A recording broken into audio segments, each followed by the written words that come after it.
Welcome to iPEC's UCE mobile application video for iOS. If you haven't set up your application yet, please refer to the UCE installation video for iOS.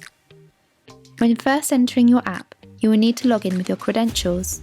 If you have already logged into the app today, you will not need to re-log in. You can just open the application to take you straight through.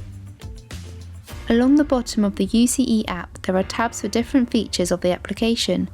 You can scroll with your finger to view and select the different features available. To place a call, select the call icon. Here you can dial a number to call. As you type the number, matching contacts will be shown from your iPEC's cloud directory. If the number is not in your directory, you can still place the call as normal. Press the call key to place the call.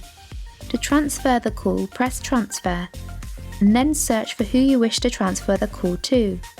This can be either a consulted transfer or a blind transfer. If you have any questions regarding a UCE application, please contact your telephony provider.